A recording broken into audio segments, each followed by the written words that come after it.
if I sound a little funny.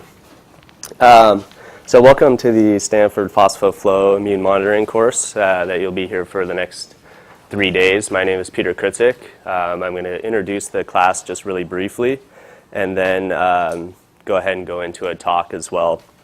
So just overall, the class today we'll start with some of the basics during my talk, and then Sean is actually going to go into a not-so-basic mass cytometry, doing really high parameter experiments and what we can do with that. And then we'll have a little bit of a break, and then Matt Spitzer is going to talk about reagent development and conjugation of antibodies. And then Nikesh Kotecha will talk about cytobank and data analysis that it provides. And then this afternoon we'll have our first experiment. And then tomorrow we're going to go into some more talks with a little bit more application. So the first couple talks will be a little bit more about cell cycle analysis using mass cytometry.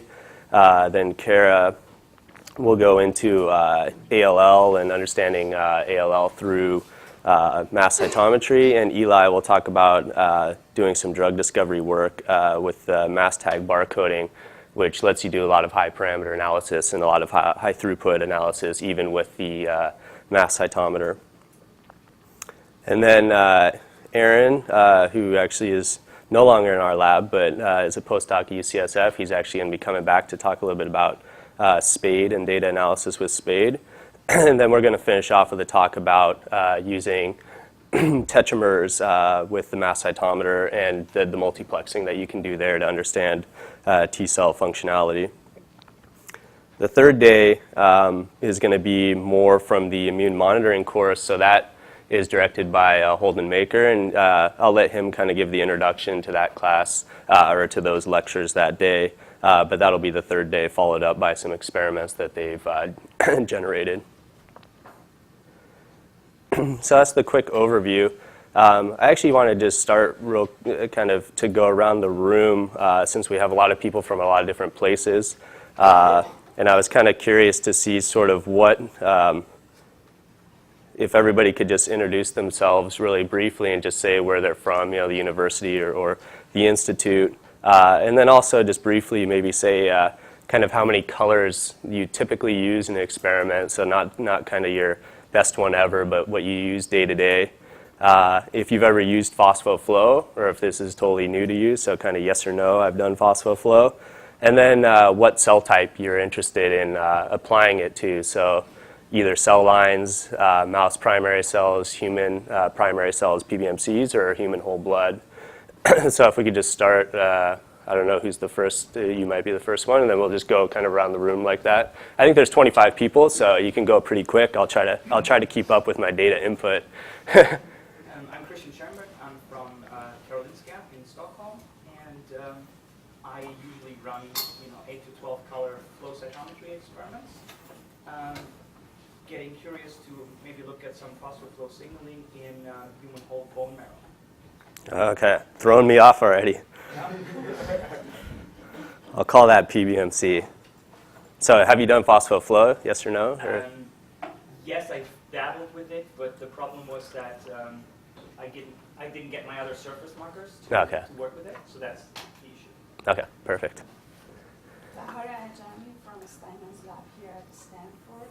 I do PhosphoFlow and I work on mouse microglia cells in brain and microproteins. And what's your standard number of colors? 8 to 12. Fancy, man. Why am I talking? Hi, I'm Jean Lee. I'm from John Cook's lab in cardiovascular medicine. We are planning to applying mass cytometry in bone marrow mononuclear cell and ALDH positive population. It's actually from peripheral artery disease patients, and so now we are in the stage to decide that it's necessary to. Excellent. I'm Ron Cohn. I'm with DBS Sciences. That's the company that manufactures the CyTop mass cytometer. I used to run a flow lab, and when I did, we were doing on the average of 6 to 10 colors standardly. We did do PhosphoFlow. We used all 4 cell lines: mouse, human, whole blood. All right. Okay, so I'm Jane Lyman. I'm with Ron from DBS Sciences as well. I didn't used to do much phospho flow in the lab, but I did work with DB for 5 years, so I've done a lot of phospho with probably all different cell lines that you've got there. Okay, excellent. We'll throw it up there. Combine you two. Okay, my name is Richard Ellis. I'm from Guy's Hospital in London. And we're a core lab, and so we're running everything for everyone.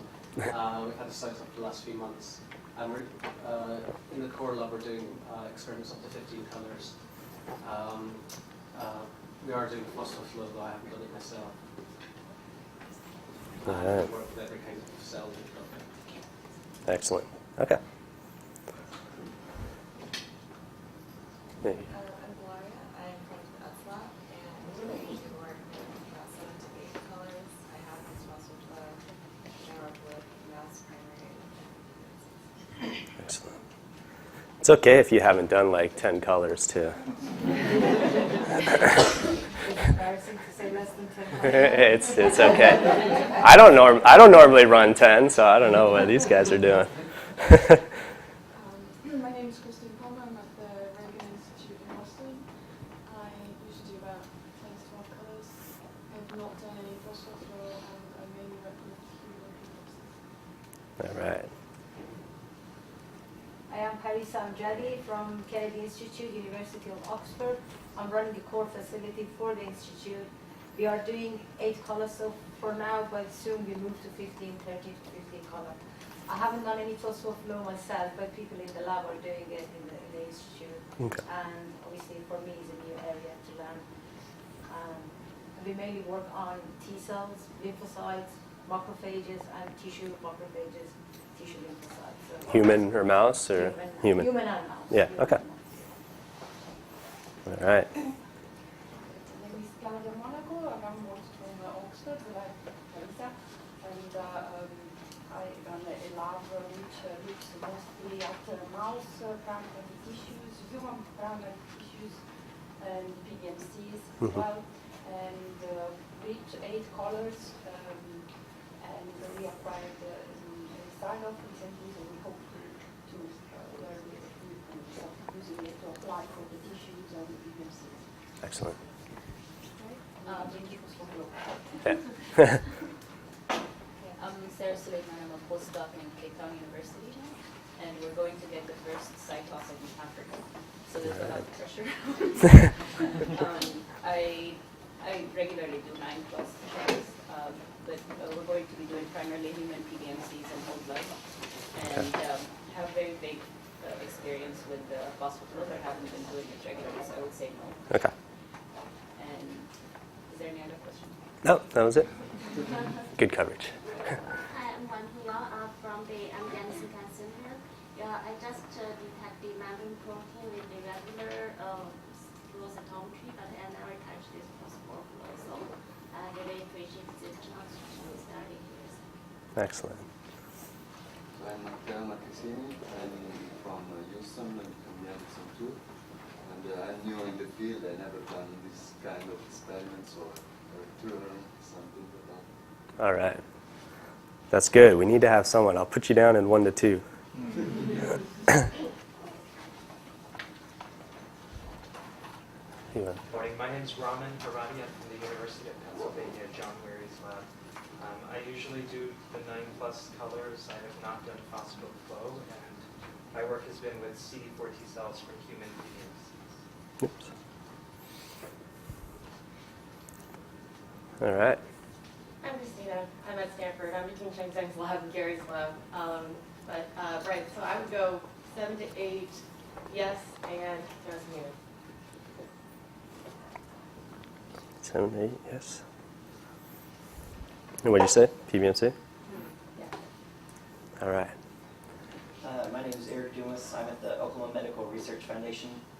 I do a lot of flow, so 4 colors is the most I've done. Never used phosphoflow, and I use all the cell types. All right. You can go ahead. I can multitask. Hi, I'm Katja Feinstauber. I'm from Reagan Institute in Boston, and 11 colors. I have done a little bit of post-flow, and I'm only working with human T cells.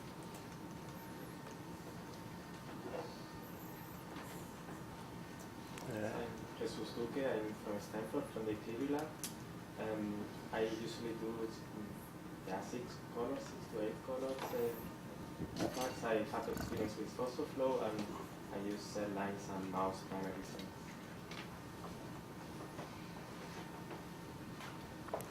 Hi, I'm Ismael Macía. I'm from Mexico City, and I used to work with 7 to 8 colors, and I work with human peripheral blood, mononuclear cells, and whole blood. And I never use PhosphoFlow, but I'm going to start to use it. Excellent. Good morning. My name is Deepti. I just started working in Nolan's lab 3 months back. So I really work with. Yeah. Hi, I'm Stu. I'm a programmer at Cytobank, so I've never really done any flow. Zero. You're off the side. I'm from Krutzik lab. We're using the T cell from the patient sample, and generally using this 3 to 4 color. And I just had experience with just regular cytometry. Okay. Hi, I'm Rosie from the University of Oxford. I work in the Communities lab. Normally about 7 to 8 colours on fax, haven't done PhosphoFlow, and would do mouse primary, human PBMC, and whole blood. Stupid Excel. You said no? No. PBMC. Uh-oh, I lost my number. What was that? 155. 15, all right. Just checking. Hi, my name is Diana. I'm from Mass General in Boston. I typically run 12-color flow, never done phospho, and I mainly work with human PBMC. All right. Thank you for doing it in the right order. Hello, good morning. My name is Arturo Cervulo. I'm working at the National Institute of Perinatology in Mexico City. Regular is 7 to 8. No experience with the PhosphoFlow, and working with the cord blood cells, so it's human. All right. Hi, I'm Nicole. I'm from Rafael Mez Lab at Emory University, and I am a postdoc, and I typically run 9-color flow. I do not have any experience with PhosphoFlow, and I work with mouse primary, human PBMCs, and human whole blood. All right. Hi, I'm Ravi Kulkarni. I'm from Emory too. I'm a postdoc there. 7 to 8 colors, no PhosphoFlow, mouse and human. Efficiency. Hi, good morning. My name is Charles. I'm from Rockefeller University in New York. I usually do 7 to 8 color flow, no experience with PhosphoFlow. And I do mouse and human PBMC. I'm Ben Wendell from the University of Texas at Austin. I usually work with 11 colors and have no PhosphoFlow experience, and I work with human PBMCs. Hi, I'm Ture. I'm from the Ox Lab here at Stanford. I usually work with around 5 colors, and I have done quite a lot of PhosphoFlow, and work both in urine and human T cells.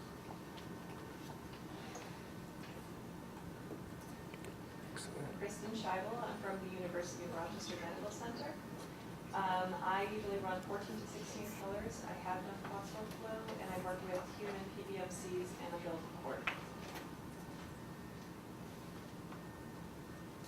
Hi, I'm Sally Quattert from the University of Rochester also. I'm with the Rochester Human Immunology Center, and we do 15 to 16 color flow.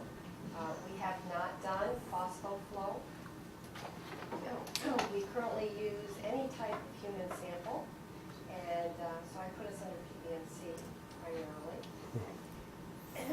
also have generated quite a bit of data that allowed us to recently acquire a CITOF under a shared instrumentation grant. So we've been routinely trying to develop 33 color or 33 parameter CITOF panels. Excellent.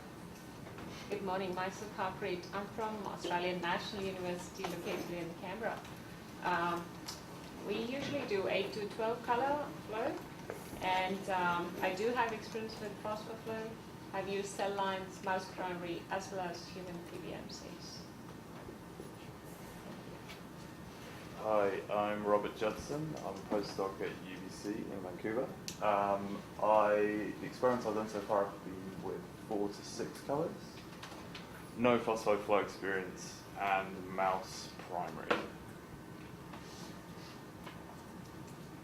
Hi, my name is Veronica Sanchez. I'm a postdoc in Joseph Gula here in Stanford. I've been working with 3 to 4 colors, no experience in flow, in process flow, and we mainly work with human PBMC. Hi, I'm Patricia Nguyen. I work in Joseph Wu's lab at Stanford University. We typically use 3 to 4 colors, limited phosphor flow experience, and human PBMC.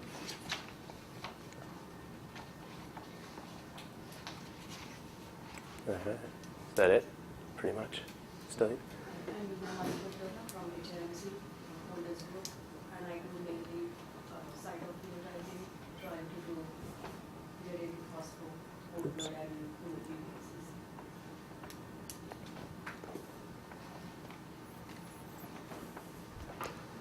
PBMCs. All right. All right, so you can see that's a surprising distribution to me, actually, that the 9+ color is where it's all at now. But that's great. You can see the phospho flow. We basically have split, people that have tried it, people that haven't. So hopefully everyone can kind of learn from each other, I think, in the class, too. People that have tried it can give their tips or their experiences to, the people that haven't tried it. And I think that's just as useful as us kind of telling you about, our experiences and what we've done with the technique and kind of what the optimal technique is that we found.